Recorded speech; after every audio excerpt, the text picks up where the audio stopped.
Hi everyone, it's me, Sandy Cruz of Sandy K Nutrition, Health and Lifestyle Queen. For years now, I've been bringing to you conversations about wellness from incredible guests from all over the world. Discover a fresh take on healthy living for midlife and beyond, one that embraces balance and reason, without letting only science dictate every aspect of our wellness.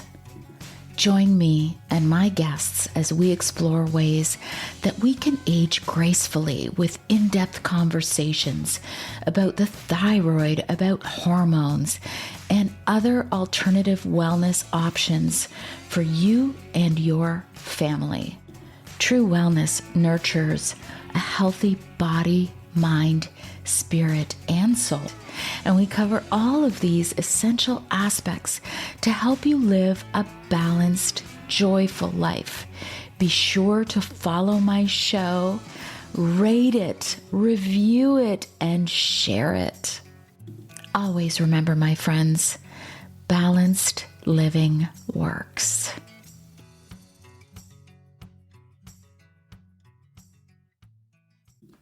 Hi everyone, welcome to Sandy K Nutrition, Health and Lifestyle Queen.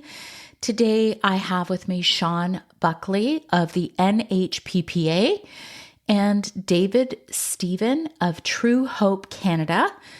Today we are going to talk about natural health products, and we're going to speak specifically on what's happening in Canada. However, if you are not Canadian and you're listening, I encourage you to listen to the entire podcast episode. And the reason I say that is because I've actually recorded with Brett Hawes. I'm going to actually put all of the recordings in the show notes for those of you who want a little bit of history behind what's happening with natural health products. And I will note that this issue that's going on is not going on just in Canada. There are some interesting happenings with natural health products globally. Here in Canada, something that we've seen, and it's not just in Canada, I think it's happening in the US as well. We're seeing some of these really high-end therapeutic grade supplements bought by pharmaceutical companies. I'll give you a very specific example. I am a registered holistic nutritionist. I'm also a certified metabolic balance coach, and I worked with clients for years one-on-one. And there were many supplements that I would recommend that were just not supplements that you could buy off the shelf. These are really good quality supplements. Well, guess what? Recently, a number of them were purchased by Apotex, which is a pharmaceutical company. Now, I'm going to just give you a little scenario. If many of these supplements are there for preventative care, and that said pharmaceutical company actually manufactures pharmaceuticals for disease states for those who are not really interested in prevention, wouldn't that be a conflict of interest? I'd just like you to think about that. By the way, I do have a new podcast coming. I haven't decided when I'm going to release this, but I've recorded a number of episodes. It will only be available through my Substack, at least for now, sandycruz.substack.com. And my new podcast is called Think About It, where really I just bring topics of wellness to light just for you to think about. I'm not telling you how to think about certain things. I'm just asking you to think about how certain things may actually affect you and your wellness and your decisions. I think we come from this world of wellness where you've got people telling you what to do. from so many different angles. And so that's why I created this podcast. It's only going to be 6 to 16 minutes each week. So join me on Substack. Follow me on all of my social media channels. It's Sandy K Nutrition everywhere. I just passed 5 years, you guys. And I will say this has been 110% a passion project for me.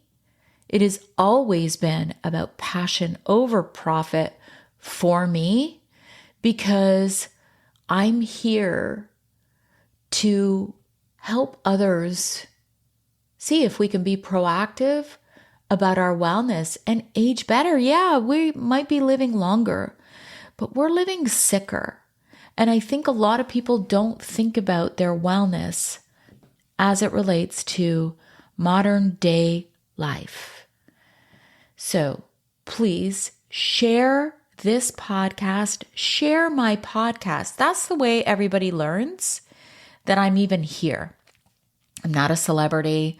I don't have a big name behind my podcast like, all of these other podcasters.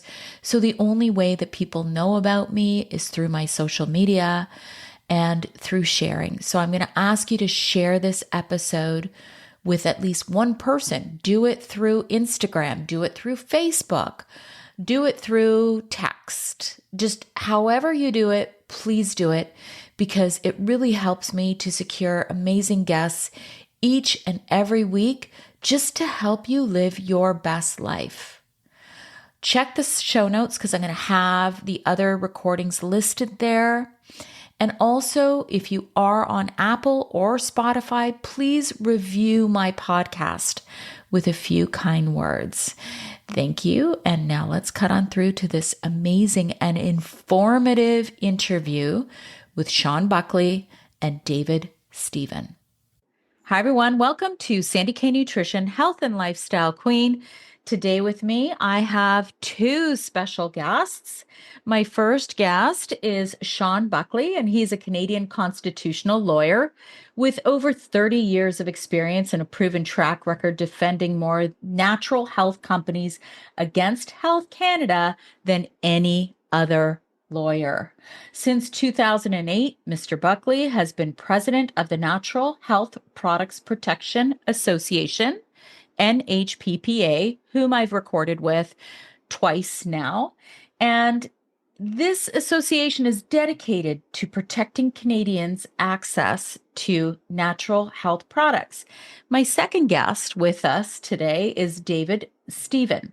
He has worked extensively with True Hope, a scientific research-based organization with a passion for providing individuals with groundbreaking micronutrient solutions for overcoming mental illness.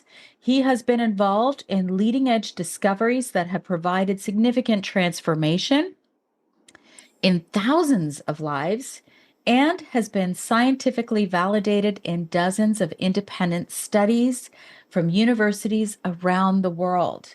And today, we're going to be discussing the status of natural health products in Canada, which actually reflects on what's happening all over the world right now. So don't leave this conversation thinking that it's only applicable to Canada. I just want to make that note right off the bat because it's applicable to everywhere around the world. And Shawn and David bring a rare combination of legal expertise and real world industry experience to this conversation. So stick around. This is going to be a really good one, you guys, and welcome. I'm so happy to have you both today. Very pleased to be with you, Sandy. Appreciate what you're doing. Me too. And I think, I always say a background story is really, really important to every conversation. Everything we do is usually passion for some reason. So let's start with you, Shawn. Please give us, you've got such a history in Canada. Oh, so you want to know how I got into this? Yeah. Why so interested in natural health? So back in 1994, I was working at a law firm that had the federal government contract in Kamloops. So anything federal government we would be the federal government's lawyers. And there was a herbalist named Jim Strauss that was suing Health Canada because Health Canada had seized herbs he was, importing from the United States. Perfectly legal for him or anyone else to import. But, Health Canada hated this guy and was trying to shut him down. So, well, let's steal his herbs. And he's suing to get the herbs back. And I end up being Health Canada's lawyer. And I go to court and I have his case thrown out of court because he was in the wrong court. But he and I got along really well. And, he took me out for lunch afterwards, which speaks to his character. And then shortly after I start my own firm, and then another effort to have him shut down, Health Canada convinces the College of Physicians and Surgeons of BC to charge him with practicing medicine without a license. And he wanted to hire me, so I had to get Health Canada to waive solicitor-client privilege, which they did, which is why I can talk about this. And I represent him in court. Now, that he's charged with practicing medicine, and practicing medicine was defined as it included making treatment claims. Well, he was making treatment claims. He could not shut up about curing heart disease. He drove around in a white van covered in red letters, "We cure heart disease." Hi, I'm, Shawn. Well, I cure heart disease. Like, he probably wouldn't even give us, he could not stop. Now, why he couldn't stop? He was an older gentleman. He flew in the German Air Force in the Second World War. His family were traditional healers in Austria for 400 years, and he was trained in the family business. He's working as an electrical engineer for BC Hydro, and he has a heart attack. He's rushed to the hospital. They do the angiogram. He's got one artery fully blocked, another 80% blocked. They say, "Jim, you're going to die unless we do a double bypass." And he didn't like that idea. So he went home, made his heart drops, cured himself, lived probably another 35 years, died in an old folks' home without ever having a bypass surgery, and thought, I've got to do this. So that's why he's passionate. Saved his life, and he's trying to help people. When you get to David's story, it's the exact same thing. And so now I got to defend him. Well, how do I defend this guy? The law says he can't make claims. He can't shut up about making claims. And so I have to attack the law for violating freedom of expression. But I have a narrative problem. Back then, like now the charter's meaningless. The courts have just made it meaningless. But back then, it was very meaningful. And the court decisions on freedom of expression, the law was 100% on my side, but I had a narrative problem. So put yourself in the judge's shoes. All the case law tells you should let this guy, he's got the right to freedom of expression. But Health Canada's convinced you, and the term they used was, they called him a rogue herbalist. This is a rogue herbalist who's endangering lives because they need bypass surgeries. They need what Health Canada would call proper medical treatment, or they will die, or injure themselves with heart attacks, significantly. And so now the judge believes there's a danger. And you, as a judge, just in simple psychology, even though the law says this guy should be able to, are you going to say he can speak and kill people? So I had a narrative problem. So I asked Jim, I know there's no clinical trial. He had a little herb shop. So I go there and I said, Jim, I know I got your story, but it's going to be viewed as self-serving. Is there any other way we can show you're telling the truth? And he brought me boxes. I forget now if it was 3 boxes or 5. It was an odd number, filled with letters. Would I have 5,000 letters, 10,000? I don't even know. I remember it took me forever to read them. And they were all the same. They might as well just have been a photocopy with changed names. They weren't. Most of them were handwritten. But they were all the same. I had heart disease. I was sick. I was dying. I took your heart drops. I got well. I can't enter a single one of those letters in court, pure hearsay. But I can call the authors of those letters. And so on the day of trial, I had 5 middle-class professionals. And I chose middle-class professionals because the judge is a middle-class professional. These are the judge's people. They'll be credible. They had all had heart disease. They had all had at least 1 open heart bypass surgery. One of them had had 2. They all continued to have heart disease because the reasons their arteries are being plugged up isn't being addressed. They all needed another bypass surgery to survive. A couple of them were too weak to survive the surgeries, so they were sent home to die. And the others weren't willing to go through it again just to buy another year or 2 because it was just too traumatic. So the medical system's a dead end. They come across these heart drops. They all get well. Sandy, on the day of trial, they're all working full time. Most of them had been disabled for like a decade or more, and you can't fake that. So, that was kind of my road to Damascus conversion experience.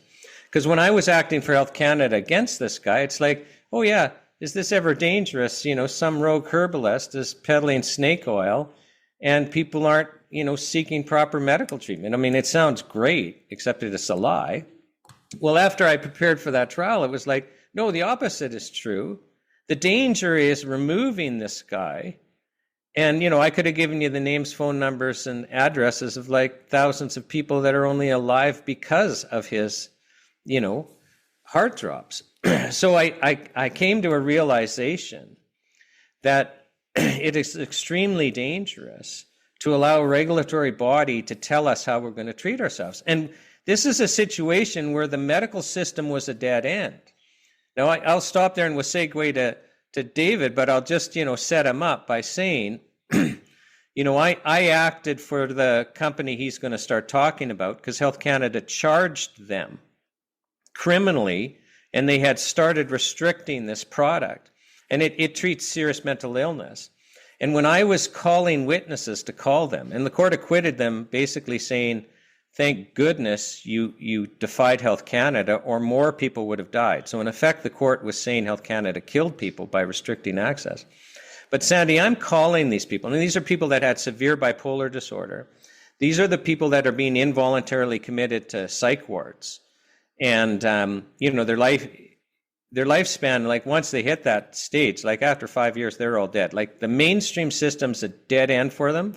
They have zero life. They're being involuntarily committed. They're being doped up the yin-yang. They have the medical system, and they've tried every drug cocktail. I mean, the doctors at that point are creating new drug cocktails. Nothing approved works. And yet Health Canada, like they did with Strauss heart drops, takes the position, like even when the medical system's a dead end for you are 100% guaranteed to be dead in a couple of years, you're not allowed legally in Canada to, try other things. So that is a perfect segue to get to you, David. If you could continue with your story, because it's a very powerful. I love how you set things up. This is why you're a lawyer, right, Shawn? So David, I would love to hear from you. Fantastic. Yeah, so kind of a similar type story where, it comes down to life and death. And that's the serious nature of some of the natural health supplements that are out there, is that some people actually literally rely on them for their life. Otherwise, they wouldn't be here. And so, our story really began in the late 70s when my grandfather on my mother's side took his own life. And there's for lack of better terms, a very rich history, or a very prevalent history of mental illness on my mother's side. And you can see it in my cousins, my second cousins. It's a multi-generational thing that goes back who knows how far. But so my grandfather takes his life in the late 70s. My mother is struggling with bipolar disorder throughout the 80s. And her and my father have 9 children. And so life is busy, life is hectic, life is stressful. And things really came to a climax in January of 1994 when she was struggling so bad that she decided to go to the doctor and receive help. She ended up with a prescription for Prozac. She took that prescription for about 2 to 3 weeks before she ended up taking her own life, leaving behind 9 children and her husband of 22 years, becoming a statistic, because it would be a decade later that we'd find out that the Prozac would at minimum increase your risk of suicide by 2 times. But in certain situations, especially with certain varieties of bipolar, anywhere from 8 to 12 times increased suicide risk from it. But we wouldn't find that out till a decade later, because that was suppressed science that was being really kind of just kept in the closet. So if we fast forward now, we've got a number of my siblings have been diagnosed with mental health conditions. My older sister, Autumn, she's in her early 20s. She's in and out of the psych ward. She has a 3-year-old son. When she's not in the psych ward, she has to be on 24-hour supervision because she's obsessing about killing herself and her 3-year-old son. At best, the medications are leaving her in a state of sedation, but she still has psychotic episodes, and it's just a mess. And there's no quality of life.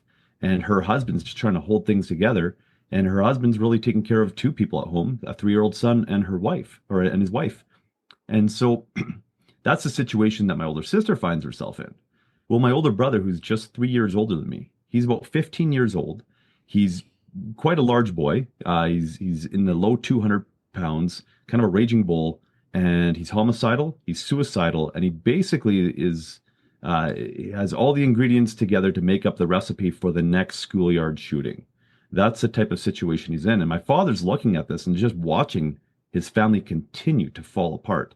And so as 1995, persists, he comes to the realization that the medications that are being offered them aren't helping, that there's no known answer. He rather than just working with family doctors, he went and met with the head psychiatrist out of the Foothills Hospital in Calgary, and was given the information that this is as good as it's going to get. You need to face the reality that someday you may have to plan more funerals, because these disorders do not go away, and often in time they get worse.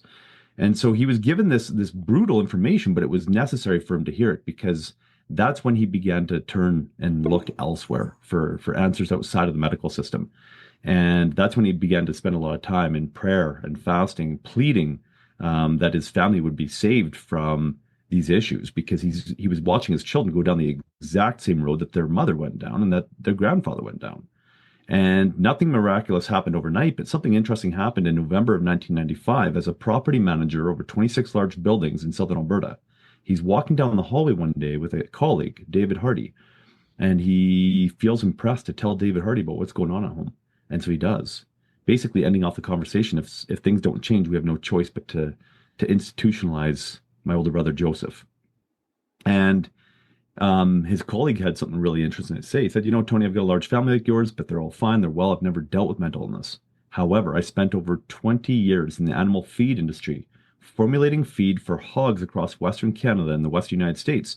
And we saw something common in the hog pens called ear and tail biting syndrome, where the hogs had become hyper irritable with each other. They'd bite chunks of their ears and tails off each other. And if you didn't separate them out, they'd actually end up killing each other. He says, we learned that you could completely eradicate that condition simply by putting the proper nutrition into their feed. And in that moment, my father had already tried a bunch of stuff. He'd been talking to people in the community. He'd tried magnetic therapy, Tahitian noni juice, copious amounts of flax oil, omega-3 oils, stuff like that, all good stuff. But nothing was working for my older brother, Joseph, to allow for him to get off the medication and to establish a quality of life. But in that moment, he says like a light bulb went off. He knew it was the answer. And it's a good thing he had that confirmation, because he went down to a health food store, grabbed all these products, tried it out, and it didn't work. And so then they tried it again, and they tried it again. And it would be just over 2 months later, in January of 1996, that they'd come across 4 products out of the States that worked. And the reason why they worked is because the minerals were put into such a form that they were actually bioavailable. Colloidal minerals, chelated minerals were being employed. And all of a sudden, within 5 days, Joe was saying, it's like a fog lifted. I could now see what was right and wrong. So here he was in this fog of mental illness, and it was everyone else's problem. When there was an issue that arose, it was the other person's problem. He was never to blame in his own eyes. And now all of a sudden, he's able to examine himself. He's able to see with eyes more clearly, and his behavior starts to change quite quickly, because he's seeing through a different lens, a lens that's not so clouded. Within 30 days, he would have no longer received the diagnosis for bipolar. A month later, my sister ends up having to come and stay with us for a week, because she had to be on 24-hour supervision, and her husband was working a night shift at a factory. So she comes to stay with us. And it was in that during that week time that my father took the opportunity to get her onto the supplements, and things started to change pretty quickly. It was a little bit rough, but it was better than it was. And within a week, she'd already had major turnarounds, to the point that her husband got on board, because he definitely wasn't on board at first. And there's a good thing there's a 5-hour drive distance between him and my father, because it would have been probably more than words, because the psychiatrist told them that if you rock the boat and you play around with medications, you're going to die. And so they weren't willing to do anything different, even though her life was complete misery. And so They continued on with it. Within 45 days, they had her off of all of her medications, and they thought she was 100% better. She wasn't, but she was sure a lot better than she had been. And as time went on, she just got better and better and better. But no longer, like just within the first month of her being on it, no longer was she a 24-hour supervised patient, right? Because she was no longer thinking about killing herself. She was no longer thinking about killing her son. She was now starting to take up hobbies and side businesses and stuff that she wanted to do that she couldn't do when she was in that state of sedation. So that was the beginning of true hope. Well, when you fast forward 4 years after this, we end up in a situation where we've developed our own all-in-one supplement to make it more cost effective and to ensure that the quality of the supplement is there, that's generating the results that we're looking for personally within our own home, but also that the community has come to rely on. And there was no idea about making it into a business at first, but it just naturally started to spread like wildfire when people saw the change that took place in my brother Joe. And all of a sudden, the principal, rather than phoning my dad saying, "Hey, we've got an issue with Joe again," he's saying, "Hey, we've got an issue with another kid. Do you think you can consult with his parents?" And right. And so all of a sudden, all these types of phone calls are taking place, and it spreads through the small community we're living in. And it was at that point in time that it took on kind of an organic business nature of its own. And so 4 years later, we have our own all-in-one supplement. It's getting studied in the University of Calgary at the Alberta Children's Hospital. The results are phenomenal. Bonnie Kaplan, the researcher who's undertaken to do the studies, she's looking at this. She's so excited about the preliminary results of the first study that's coming out that in October of 2000, she releases those results before the study's even fully completed. And it makes national news. And literally the next day, Health Canada swoops in. They phoned my father and said, "Who gave you permission to speak on television last night about what you're doing?" And my father's thinking, like, what am I in Bolivia here or some third world country where we don't have the ability to talk? I need to get permission from the government to speak on what we're doing. But they proceeded to say that study's being shut down. You're no longer going to be able to supply these supplements. You're in contravention, I believe, is Section 3132 of the Food and Drugs Act. And in order to help somebody with bipolar disorder, you need a drug identification number, even though it's a multivitamin. And yes, go ahead, Shawn. Well, just to make it stronger so the audience understands, David. So this is actually a study being funded by the Alberta government. So the Bayview Research Unit, which is running this clinical trial, it's all they do. They were set up to do this. They run clinical trials. They're based at Children's Hospital. They're part of the Faculty of Medicine at the University of Calgary. And this study is funded by the Alberta government because a couple of earlier studies they did showed such amazing results that the Alberta government agreed the taxpayer needs to fund a large double-blind clinical trial. So when David's telling you that Health Canada is shutting down this trial, understand it's a trial being run by the funded by the Alberta government, run out of Children's Hospital by a unit of the Faculty of Medicine, that this is all they do. They run clinical trials. They are professionals at it. This was a blue chip government funded endeavor. Sorry, David. That's okay. No, and $544,000. So it was no small study.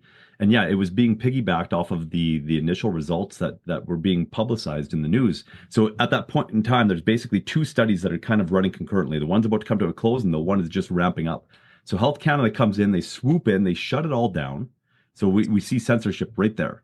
And you have, it becomes a major topic over the next 3 years. The news is covering it. It becomes a parliamentary debate. In 2003, they come in, they raid us at gunpoint. They try to just get us to go away. They're doing everything in their power. They seize the product at the border, preventing 3,000 Canadians from having access to it. Now, remember, these are Canadians that aren't just taking it based on the fact that, hey, looks like a phenomenal multivitamin, and I'm going to take it for health. I hear it's good for cognition. No, these are people that are taking it because they were in crisis. And a lot of them aren't referring to us as true hope. They're referring to us as last hope because they had already exhausted everything that was available to them within the medical system. It didn't work. A lot of them already had plans in place to take their lives because they didn't see that there was nothing worthwhile about existing within that type of situation, and the medical system wasn't helping them. They stumble across our products. They're looking at it and saying, well, I got nothing to lose because If this doesn't work, I was already going to take my life anyways. And so they're taking our supplements. They get better. Many of them are going back to college, or they're going back to their careers, or whatever it is. They're pursuing their dreams. So they got their livelihoods back. The quality of life has been reestablished. And in fact, most of them are reporting that the quality of life is better than it's ever been. And David, can I step in, because I'm so excited about what you're saying. So, Sandy, when I'm interviewing these people to prep them for the trial, before you prep, call a witness. I've got a list of questions figured out, that I think I need to get the picture. But every single one of these witnesses I spoke to shared something with me I hadn't even thought of asking, but David's hit on it. So these are people, like I say, that were in and out of the psych ward. Any expert would say if you're alive in 2 years, it's a miracle. Everyone would agree that the approved legal drugs aren't working, and they're totally disabled. Now, they are working full time. They are in university full time. Like, Empower Plus works for most of them, and if it works, you're normal. Like, it doesn't kind of work. You're normal. You're cured. So, but every one of them shared with me, and these are people that are working full time. They're not suffering at this moment, and they weren't suffering when they decided to do this. 100% of them shared with me, I had a suicide plan in place because I know Health Canada's restricting the product. Now, smuggling rings, they all got together and created smuggling rings. So the people I'm talking to didn't run out, but they made it clear to me, I'm going to kill myself while I'm still sane before I go back to being sick. They're not going to wait till they get sick. I'm not going to suffer like that again. Now, I can't imagine then the suffering that they're in, that they've been freed from, that 100% of them had a plan to kill themselves. And a lot of them did run out. The Canadian Mental Health Association would hold a press conference every time there was a suicide they were aware of. Can I ask a question? And I think that this is the biggest thing that people who are not sitting where you are, Shawn, or you are, David, is, can this supplement do more harm than taking the actual drug? No, right. So there's enough research out there. I mean, you've probably heard of that study about the prison mates who were actually fed a really good diet with high nutritional value. They were given supplements. The violence went down. The crime went down. You probably heard of that study, right? Yep. And so you can't really argue it. So what is the reasoning behind all of this? And Health Canada, I think we need to say it. Go ahead, Shawn, David. This Empower Plus is licensed as a vitamin supplement that's in health food stores, and anyone without any advice can go and pick it up and take it. So let's not pretend it's dangerous. It's vitamins and minerals. It just happens to be chelated in such a way you can access them. So I think people have to understand that our Food and Drug Act is not there to protect people's health. It's there to protect intellectual property rights. I was still learning here. When was that trial, David, anyway? Like 2006, 7, something like that? Maybe 2008? 2005, and the decision was rendered in the summer of 2006. Okay, so we're running this trial in 2005, Sandy. And there's a Health Canada inspector on the stand, and I'm trying to set her up with a bunch of questions that I know I'm going to get yeses to, and then I'll create this box, and she can't get out of it for, the final question. And one of my lead-up questions, which I just thought was a slam dunk, of course she's going to say yes, was something like, well, as a Health Canada inspector, you're there to protect our health. Now, everyone viewing this would think, well, the answer is going to be yes. But her problem is she's under oath and she's not wanting to lie. So she won't tell me yes. And I'm trying to circle around, because I need her to say yes. I'm trying to create this box. She won't say yes. And then she truthfully explains to me that Health Canada, and listen carefully, Health Canada is there, not there for good health outcomes. Health Canada is there to enforce the Food and Drug Act and regulations. And the Food and Drug Act and regulations say that you cannot sell a life-saving supplement to people that, will die otherwise. That's not what it says. It says you can't sell something that's not approved of by Health Canada, and you can't get approval for a natural health product to treat a serious health condition like bipolar disorder because you don't have a patent, and the process, it's going to cost you $1 billion. So you'll never raise the money. You'll never spend the money. And then as soon as you're through, everyone can compete with you anyway. But there's too much vested interest to allow a non-patented product that actually works through. So it will never happen. But, understand when you have Health Canada inspectors under oath and they're actually going to tell the truth, they make it very clear. Like a different inspector, I mean, David, I think you know this evidence better than I do, Mr. Brousseau. Like, I think I'm saying something like, because it was clear people were dying. Like, Sandy, before they started seizing product, like psychiatrists and doctors and patients and family members were communicating to Health Canada, because we have their letters saying, don't do this. People are going to die. Like, nothing else, psychiatrists writing, nothing else works. And my patient's perfectly well. Like, they're going to die if you take this away. They didn't care. And so basically it put to it kind of a different Health Canada inspector, something like, well, if you had information that your actions were still going to kill somebody, like, would you still go ahead? Yes. Yes.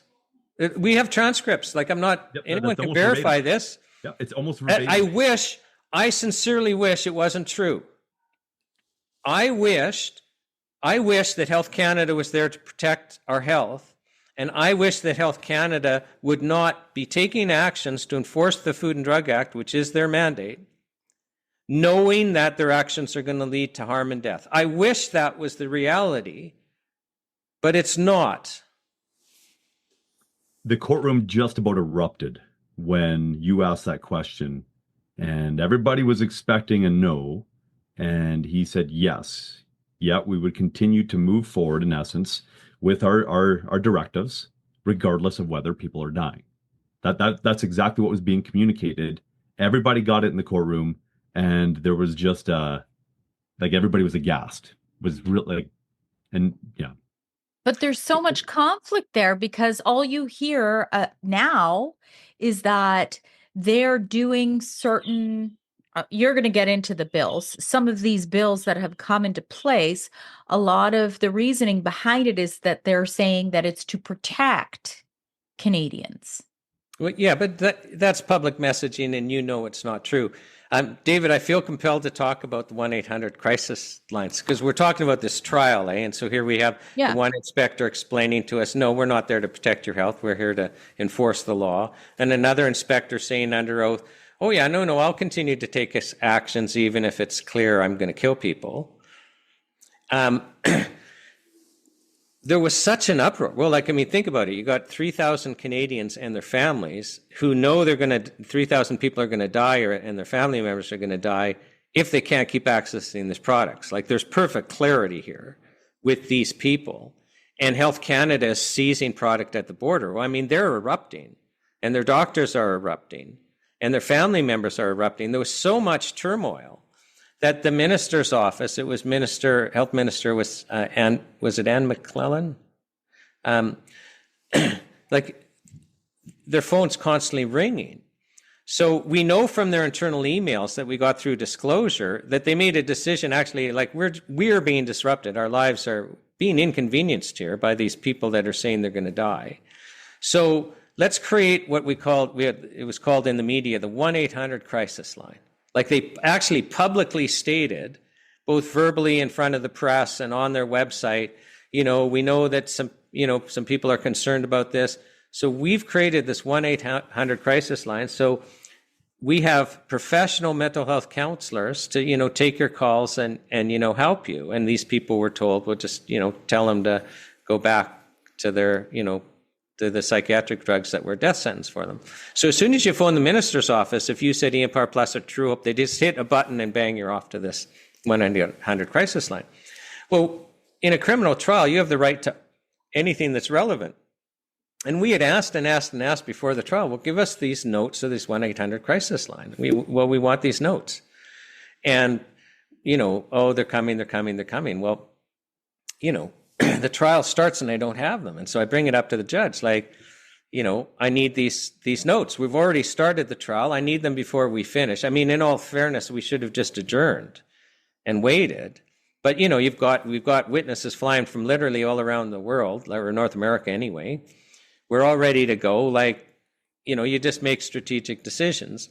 Well, second day of trial, I need these crisis line notes. I think it was the third day of trial where the Crown shares with us, third or fourth day of trial, that it was a new word, undiscoverable. So apparently these notes were in an assistant deputy minister's office. Like, that in itself, that's pretty weird, isn't it? Why would these crisis line notes be in a assistant deputy minister's office? Hard to believe already.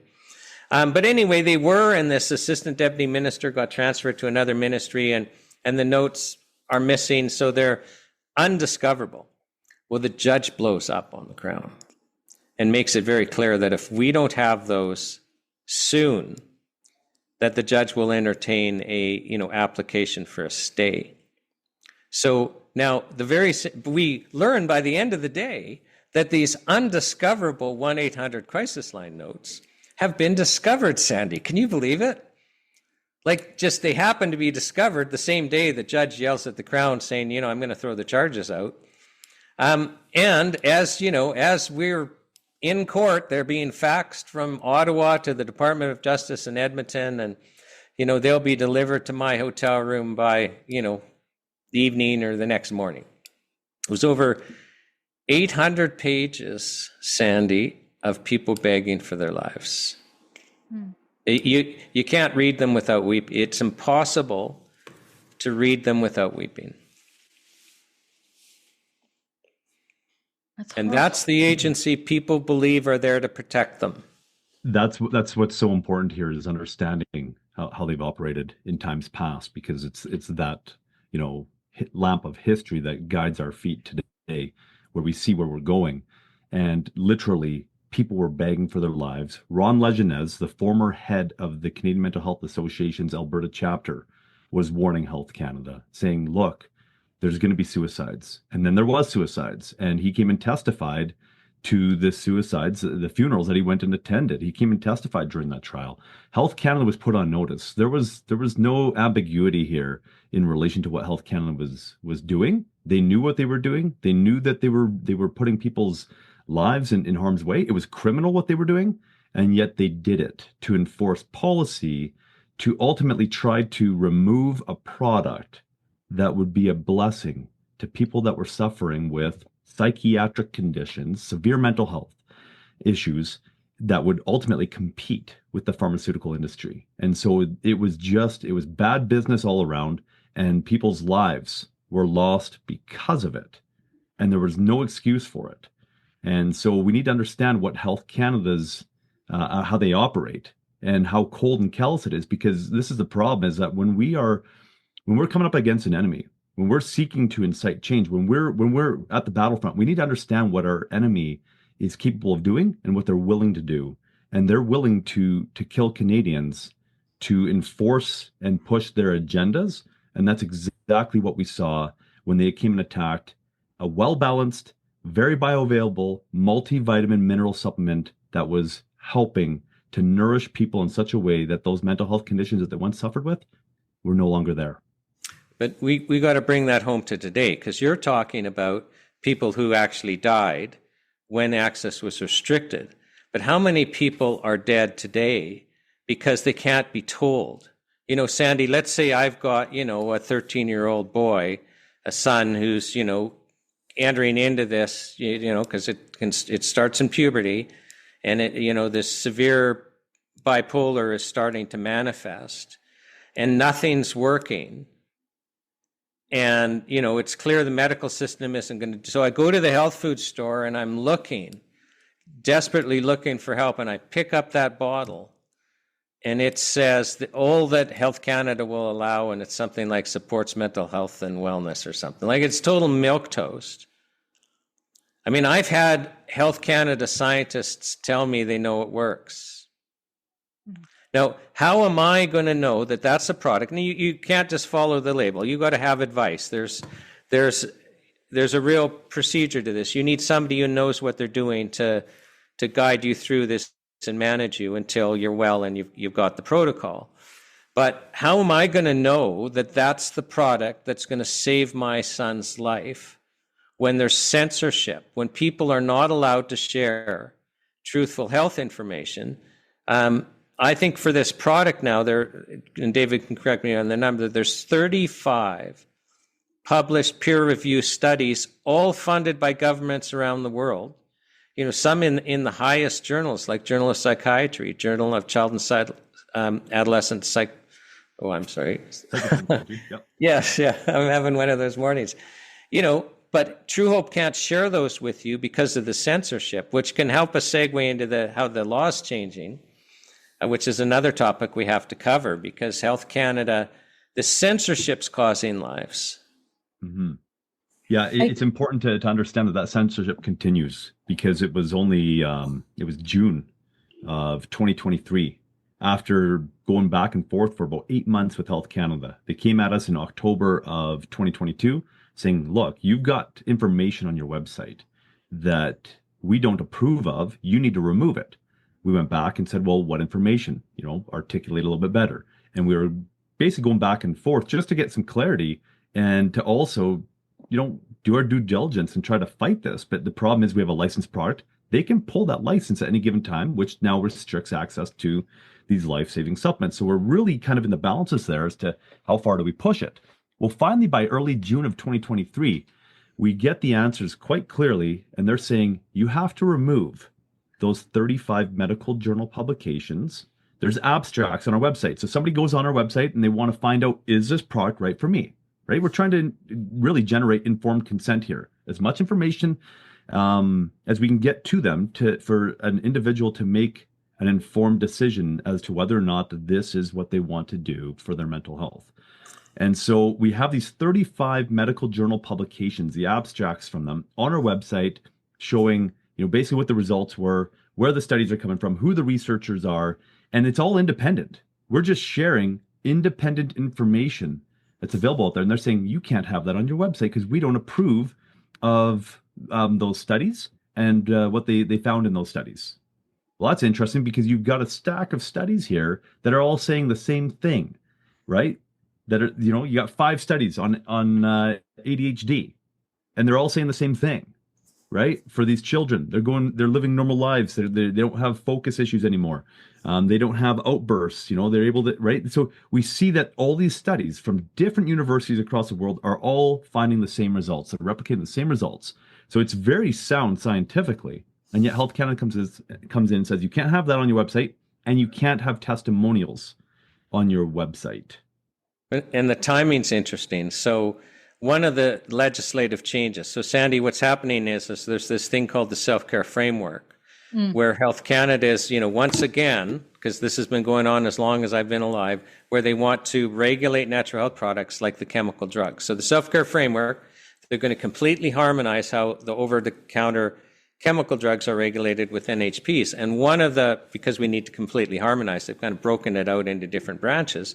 And one is well, we need to have the same powers and penalties over ginger tea, you know, as we, you know, need for, you know, a chemical drug that, you know, has killed a whole bunch of people.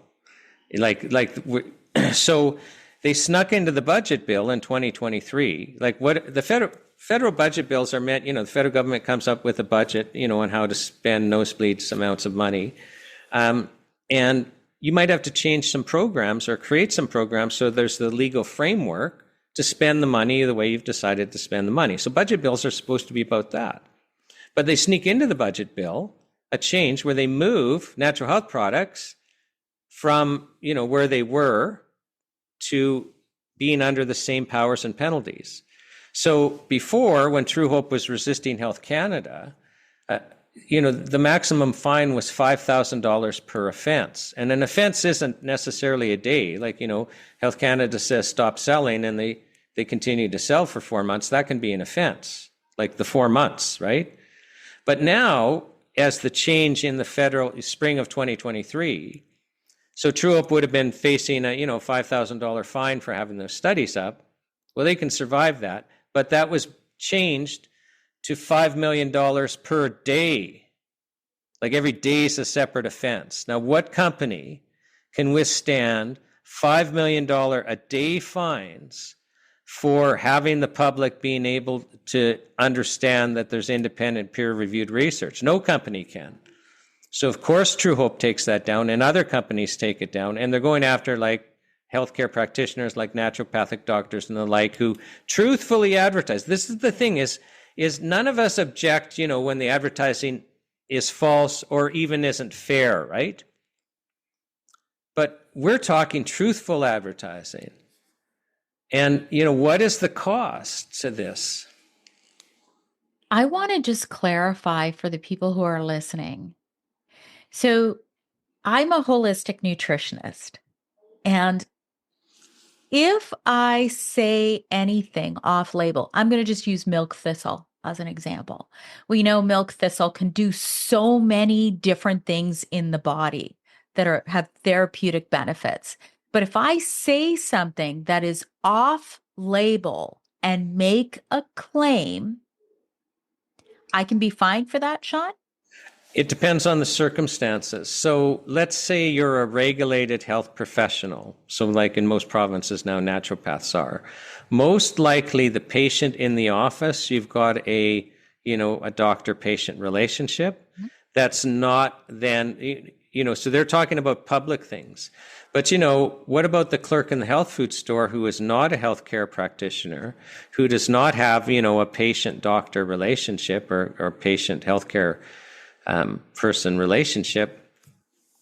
Is that to the public? Likely, right? But so and if you put it on your website or you advertise, absolutely.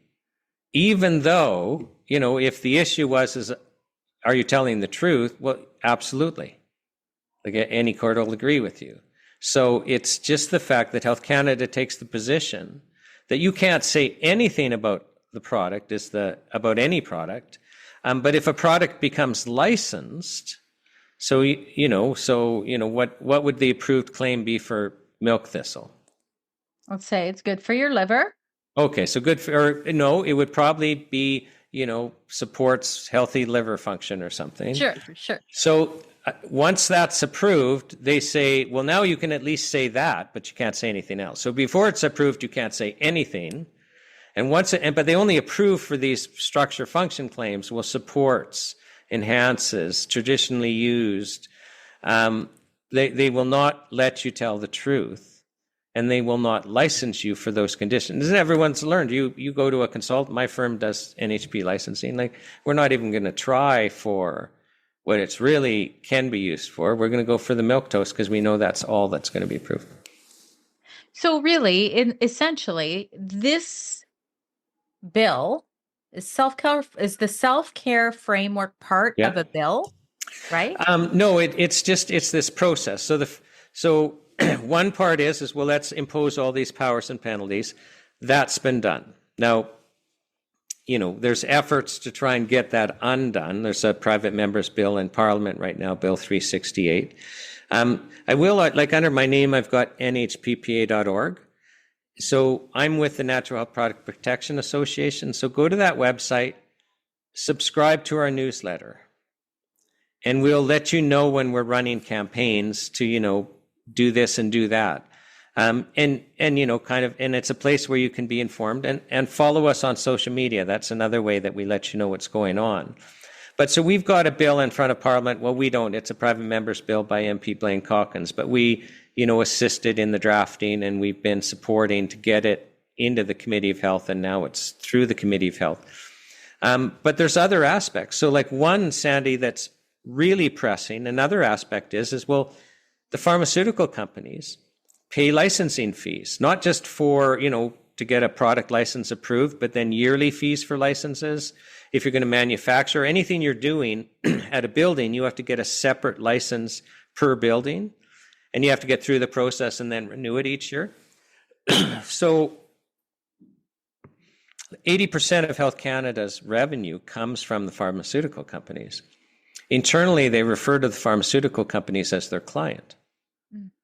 Like it's a pure conflict of interest. Well, actually, it's not, because Health Canada isn't charged with protecting the public or good health outcomes. So it's really, I have to correct myself, it's not a conflict of interest. They are there deliberately to protect intellectual property rights, and they are fulfilling their role of protecting intellectual property rights owned by the pharmaceutical companies. So there isn't a conflict of interest, but they want to charge those fees on natural health product companies. Now, there was a big uproar about this because they published the proposed regulations in the Canada Gazette, as they're required to do. And as soon as they did that, I publicly said, what they're going to do is they're going to come back with reduced amounts and then eventually just tweak them up to the full-blown 100% of what the chemical drug companies, and that's what they're doing. So they're going to bring in reduced amounts this year. In fact, we're worried, based on an email from a senior politician, that it could be like this week, next week, that they publish these. Their timetable, it doesn't mean they're in force immediately. The regulations can say these come into force on November 1st or December, but they've said publicly, and they have a position paper on their website, that near the end of this year, they're planning on bringing in cost recovery. Sandy, I was on an industry call last spring where we were having this discussion with Health Canada, and when that day is when they released their discussion paper and said, this is what we're going to do.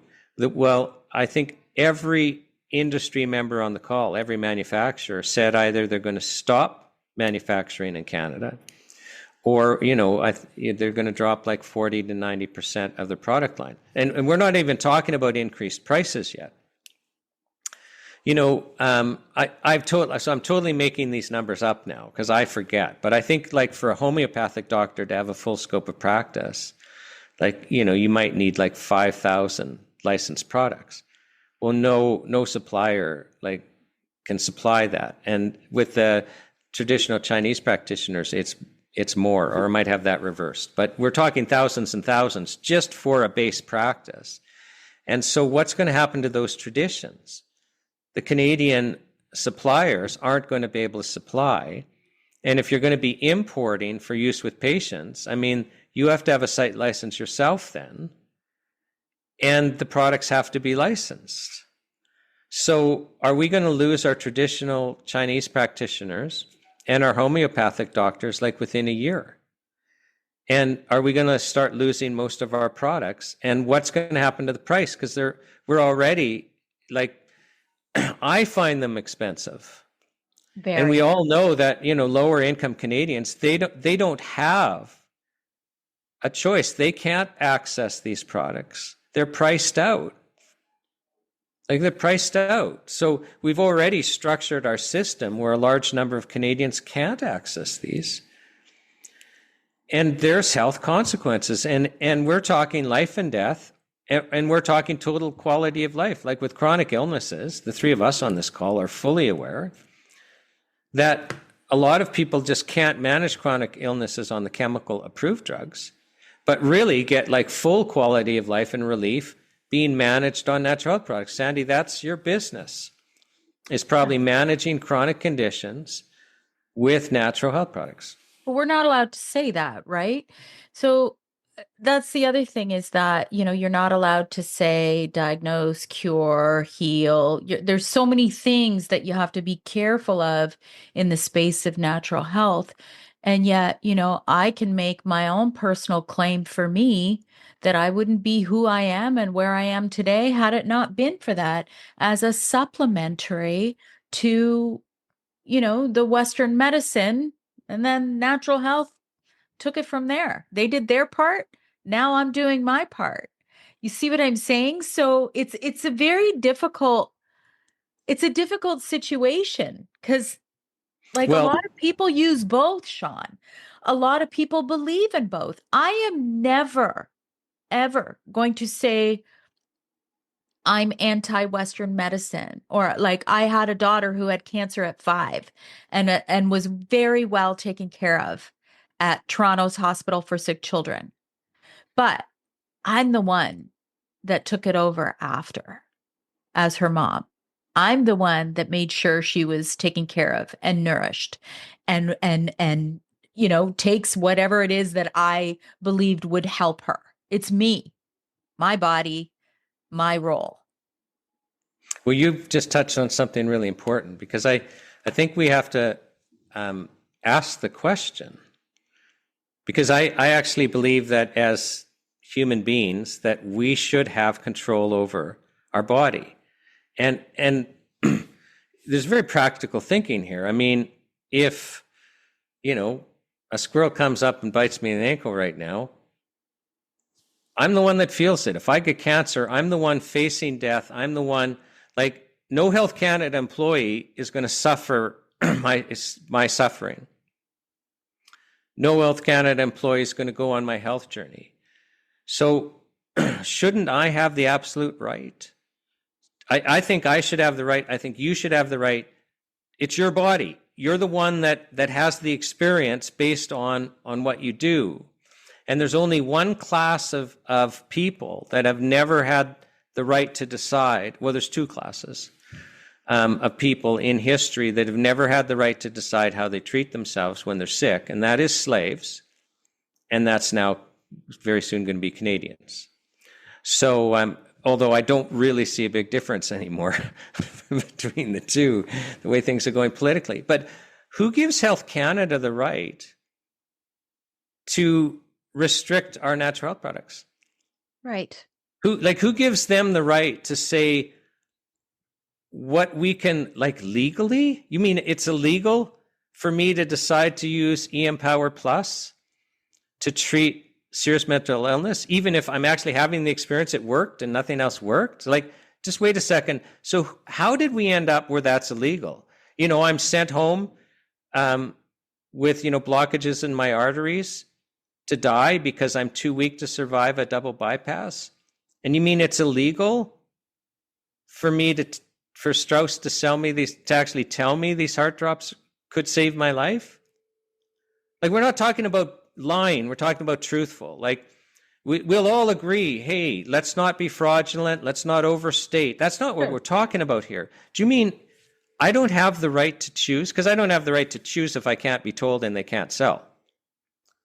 So I don't have the right to choose something. What if I'm healthy to do a bypass, but I just don't want to? Like, I'm free to refuse all treatment.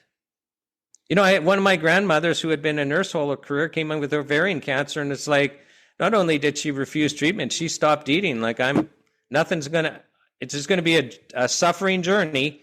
I'm going to shorten it. Do you mean she wouldn't have been free to try something not approved for ovarian cancer just to see? Like that's the problem is we actually accept that they have authority over us. Mm-hmm. They can't morally or ethically have authority over us, and any law that isn't moral or ethical has to be resisted and ignored, whatever the cost. Let me talk about the drug model, just to make you see how serious this is. And it's probably going to take me a good 5 minutes here, but this is important. So we have the drug model in Canada, and every Western nation got the drug model in, roughly the 1930s. And it's part of this control grid. And it illustrates, my point that this is for intellectual property rights. So the drug model has 3 parts. The first part is you define anything ingested or topical as a drug. So everything is a drug. It doesn't matter you've been using ginger tea for 3,000 years to treat nausea. It's a drug. And sorry, I just have to stop for a minute because, Sandy, like, I don't know if it's the lighting or what, but you look dehydrated. Can you take some water? Like, I'm just getting distracted here. No, I made water a drug. I'm sorry. I just made water a drug. And in fact, if you were here with me and I gave you the water, I would have broken a whole bunch of laws. I'm just making a point. Yep. Anything ingested for a therapeutic product, even water, is a drug, because we define drug to mean anything ingested or topical or, put in body orifices or injected, literally. Okay, yeah, so everything taken therapeutically is a drug. The second part of the drug model is you make every drug illegal. And this is the law in Canada. Every drug is illegal. That's our starting point. So everything's a drug. Every drug's illegal. Absolutely. And this shouldn't surprise everyone because we're going, wait, we have access to drugs. No, every drug is illegal, but Health Canada will grant temporary exemptions from a drug being illegal in the form of a license that has to be renewed yearly. So everything's a drug, regardless of safe, dangerous. Every drug is illegal, but Health Canada will grant temporary exemptions so that we can access them. And the third part, I'll just restrict it to serious health conditions because it's easier for me to make the point. And serious health conditions, so let's say, serious mental illness, like David's talking about, or heart disease or cancer. For serious conditions, the third part of the drug model is you make the approval process so expensive that only products with a patent can get through the process. So, and just for your audience that doesn't understand what a patent is so if you invent something new, well, that's not a natural health product. I mean, white willow barks, those trees have been growing for a long time. You can't patent something God made.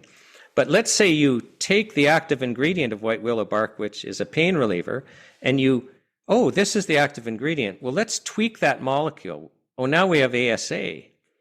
Well, it's new. It's a new novel chemical, so we can get a patent. And all a patent means is in Canada for 30 years, no one else can make that without our permission. So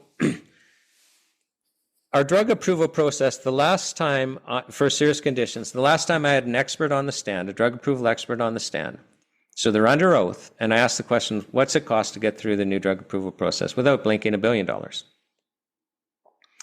Now, I think on a simple applications, you can get through for, hundreds of millions, but it's just average cost $1 billion. And this is like a good 12 years ago. So every drug in my lifetime, in the lifetime of anyone on this call, any drug that's been approved for serious health conditions has had a patent. It's been a novel chemical because that's how you make money and that's how you have a monopoly. I use Viagra as an example. So Viagra was the first erectile dysfunction drug. And Pfizer gets it approved in Canada. Well, no one can compete with them because they have a patent. They can sue anyone, so they can charge whatever they want. And their marketing was so good. The mainstream media was actually running stories, because it was a fun story, on how much a pill cost. And like we're talking a long time ago, I think, $30, $40, $50 a pill, which would be like $200-$300 today in today's dollars. So they were making money hand over fist. But now the patent has run out. And anyone can make Viagra. The generic term is sildenafil. So the price has dropped. But Viagra recovered the $1 billion to get through the process and made hundreds of billions of dollars. So if anyone watching this call or the three of us has a heart attack right now and we're rushed to the hospital, or, we've been doing cancer tests and we get a text right now saying it's stage 4, go to the hospital immediately. Or, we have a mental breakdown and we're rushed to the hospital. The only treatments we're going to be offered are novel chemicals that had a patent when they went through the new drug approval process. Now, when the patent runs out, the trick is the companies tend to stop making it eventually. The generic companies still will make it, but, the pharmaceutical companies will put a new drug through for the condition, same condition, and then their drug reps will start pushing that. Mm-hmm. And the education machine and the medical schools. It's not that those and a lot of the drugs that used to be effective, even the generic manufacturers stopped making them and they're gone. And so we end up. So us on this call, the three of us and people watching, we're going to be treated for heart disease and cancer and mental illness with different drugs than our grandparents. And the children born today are going to be treated with different drugs than we are. Now, this is how stupid this is, and this is how you know there's no good health outcomes. Is let's say Canada said we're abolishing all our drug laws, all our policy, we're starting from scratch, and there's 8 billion people in the world, and we asked all 8 billion people, come to us, tell us how do we get good health outcomes to treat serious health conditions. Not a single person on earth is going to come to us and say, I got it. I know how to do it. I know how Canadians can get good health outcomes to treat serious health conditions. Make it illegal to treat them with anything but novel chemicals that don't exist yet. We'll invent them. They don't exist yet. And you're going to get good health outcomes for serious health conditions. That's madness, and we know it is. But that's our law, and that's our reality. So we're today being treated with, drugs that didn't exist when we were born. And our children are going to be treated for serious health conditions with drugs that didn't exist before they were born. And do you see how this is madness that has nothing to do with health? Now, what's happening with natural health products, the self-care framework, they have an intellectual property rights problem. For serious health conditions, we can't go anywhere. Like True Hope's not going to be able to say they can treat bipolar disorder. But, in the moderate and minor health field, it's all natural health products. So if I'm Pfizer, why would I go through this expensive billion-dollar process to be able to treat a moderate health condition when I can't compete? The other, drug companies can't make my product. I have a patent. But we've got all these pesky practitioners like Sandy treating people with natural health products. And so this is costing Health Canada money. People aren't applying for licenses.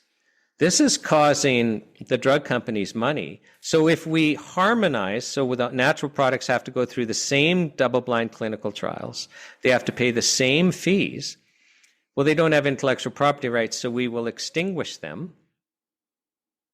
And then we will be more successful in our job, our legal obligation, not to protect Canadians, because we will take steps that will kill Canadians. That's what we say under oath. We're not there to protect Canadians. That's what we say under oath. We are there to enforce the Food and Drug Act and regulations, and indeed they are. That's their legal obligation. And you read the Food and Drug Act and regulations, and we're in the drug model, where the only legal treatments are novel chemicals for serious conditions, and we're moving that down to basically all but the most minor conditions. So the self-care framework, Sandy, you're going to love this. They've told us, and we don't have the copy of the regs yet. Even though they've probably have been written since 2017, they won't share them with the public. But they have told us quite clearly, including in public presentations, and we took pictures of their slides, that they are not going to license under the self-care framework any condition for which you would need to seek the advice of a healthcare practitioner. So if you would go to a naturopath, if you would go to a nutritionist, no. And it has to be a self-limiting condition, a condition that would resolve itself by itself in 2 or 3 months. So what products then are going to be licensed for nutritionists or natural health, naturopaths or traditional Chinese practitioners? And everyone will, why are they doing this? Because they're there to protect intellectual property rights. So this self-care framework is a total death knell for our industry. And that's why we need you to subscribe to nhppa.org and get involved. When we launch a campaign, get involved and support us financially. I mean, the reality is we've got a small team, we need to grow it, and we need a bigger budget. So excuse me, the most recent, because there's a lot of bills that are kind of coming in and people are hearing about it.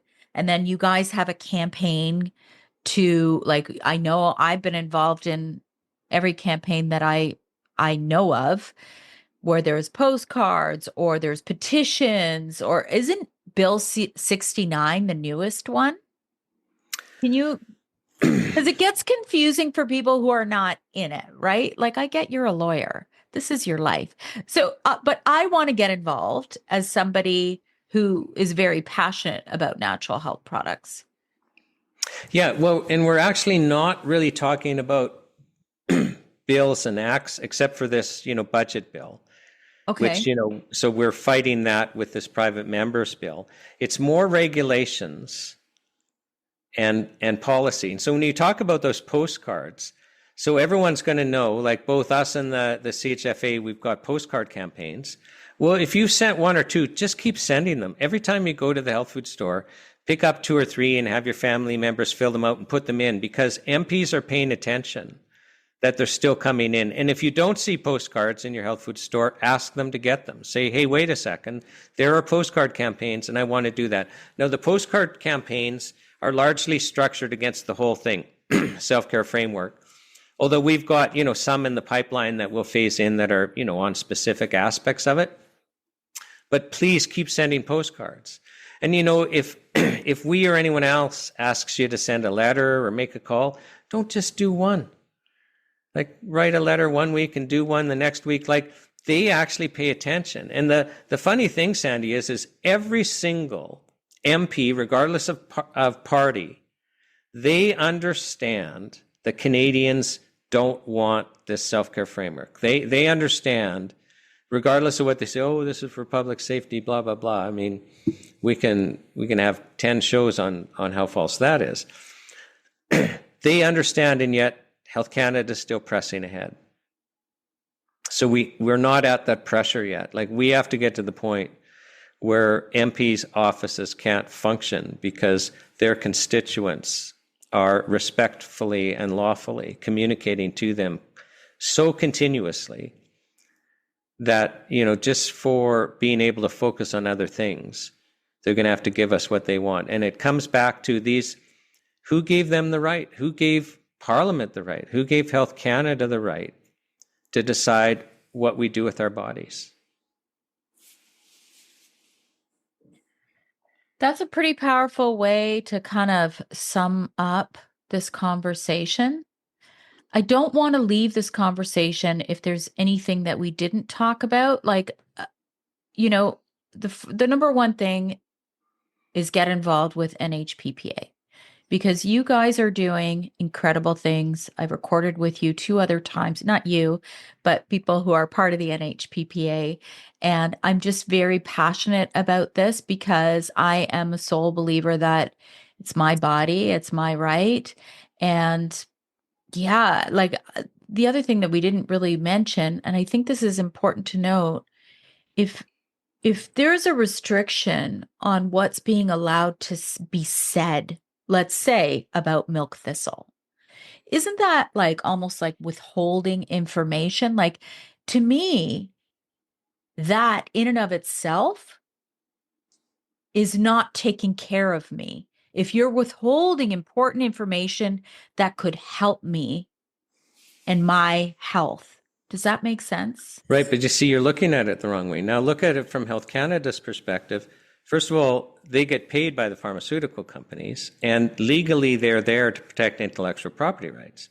Now, if somebody who has a condition that could go to a medical doctor and get prescribed a drug that has intellectual property rights, thus protecting those rights, they're not going to do that. Some of them won't do that if they know they can go to you and take, some natural products that will solve the same thing. So if you start understanding what the purpose is, it makes perfect sense. Well, of course, we have to prevent people from understanding there are alternatives to going to their doctor. Because when you go to your doctor, your only alternatives are the novel chemicals that had a patent when they went through the process. And, just so you have a feel of how expensive this is, if you're going to go through that process for a serious health condition, the application fee alone, so that what you pay Health Canada to look at your license application is $250,000. So they want to get paid. They want to pay their mortgages. They want to be able to send their kids to hockey camp. They want to be able to go on vacation to the lake in the summer. And they understand that they are legally charged with an obligation by Parliament to enforce the Food and Drug Act, which is there to protect intellectual property rights. And they take that job very seriously. And that's why you can't talk about milk thistle. So in essence, what we have in the balances is that Health Canada is there to simply protect the pharmaceutical industry, big chemical, big ag, all that type of stuff at the cost of your rights. So they're providing rights for industry while they're eroding the general man's rights. At the cost of my rights and my health. That's right. Yep. It's my health too. And quite right? literally could be a life and death situation, but it's not about that. It's not about the health of Canadians. It's about the health of Canadian industry or industry within Canada, namely the pharmaceutical industry. So, David, where do you stand right now with True Hope? What's happening with True Hope? You guys are still active in Canada. We just had to remove all those studies that were published studies off of your website. And so now what? If somebody is interested in your supplements, can they get them? They can get the studies if they go and look in a different jurisdiction.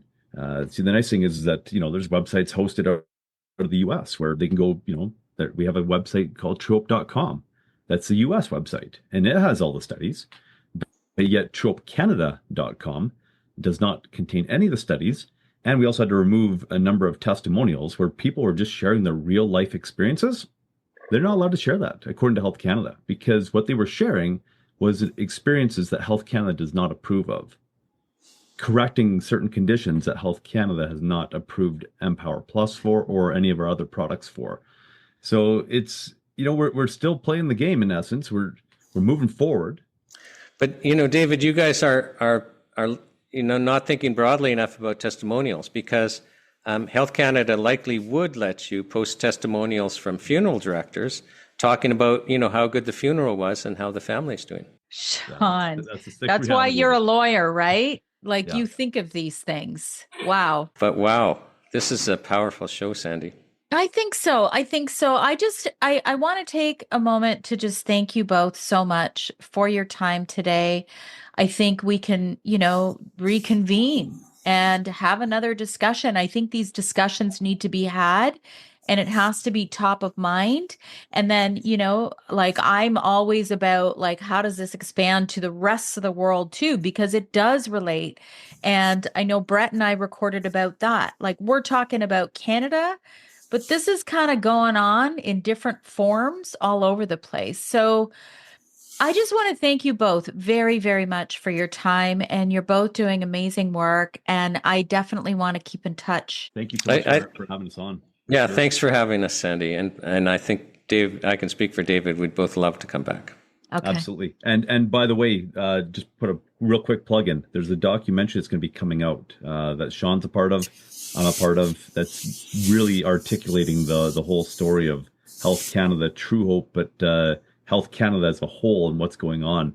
And that's supposed to be set to release in, I believe, March or April of this year. So that'll be coming out pretty soon, and there'll probably be a cross-country tour on that as well. So I'm just throwing that out there just to pique people's curiosity about it, to stay tuned as to what's going on. So maybe we could reconvene. Yes. And I'll also say, because I'm part of the National Citizens Inquiry, that David testified about a different experience that's related at the Vancouver hearings of the National Citizens Inquiry. So if you go to the National Citizens Inquiry website, there's a hearings tab, and then there's 2023, 2024. Go to 2024 Vancouver and watch David's testimony and Colette's testimony. So, yeah, and I have to say nationalcitizensinquiry.ca because there's some posters that pop up now and again. So, okay. And on that happy note, I truly have to run. Okay. Thank you, guys. Thank you both so much for your time today. Thank you, Sandy. I hope you enjoyed this episode. Be sure to share it with someone you know might benefit. And always remember, when you rate, review, subscribe, you help to support my content and help me to keep going and bringing these conversations to you each and every week. Join me next week for a new topic, new guest, new exciting conversations to help you live your best life.